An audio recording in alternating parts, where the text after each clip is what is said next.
Les rapports s'empilent, les études scientifiques s'empilent. Aujourd'hui, on peut pinailler, on peut raconter ce qu'on veut. Les néonicotinoïdes sont extrêmement dangereux. Ils sont dangereux pour les abeilles, mais bien au-delà des abeilles. Ils sont dangereux pour notre santé, ils sont dangereux pour notre environnement. Ils contaminent les cours d'eau, ils contaminent la flore, y compris la flore sauvage. Ils restent dans les sols très longtemps. Donc on ne peut pas faire comme si aujourd'hui la question des néonicotinoïdes pouvait être réglée comme ça. Nous avons une responsabilité vis-à-vis de nos enfants. Nous ne pourrons pas dire que nous ne savions pas.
À la fin de cette période, et ça c'est absolument essentiel, il y avait cette date butoir couperet.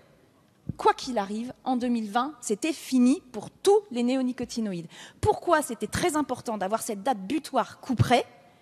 C'est parce que si on commence à dire on interdit là où il y a des alternatives, mais on fait des dérogations et on les laisse courir dans le temps, on ne parle que des betteraves, on ne parle d'une dérogation que si on a un hiver doux, on parle de limitation dans le temps, c'est-à-dire que ce sera pour une fois, renouvelable 2 fois. On sait très bien que ça, c'est la porte ouverte au fait qu'il y ait certains néonicotinoïdes qui ne soient jamais interdits. Moi, ce que je veux, c'est que cette loi, à la fin, porte cette interdiction et la porte pour qu'elle soit appliquée.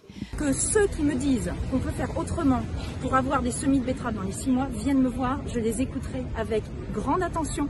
Et si on peut éviter d'en arriver là, ce sera formidable. Malheureusement, aujourd'hui, pour une solution dans les 6 mois, on n'y arrivera pas. Ce que je redoute le plus, parce que je connais trop ces sujets-là, ça fait trop longtemps que je me bats pour ces sujets-là, c'est de prendre des décisions qui seraient très jolies sur le papier, mais qui ne seraient pas applicables.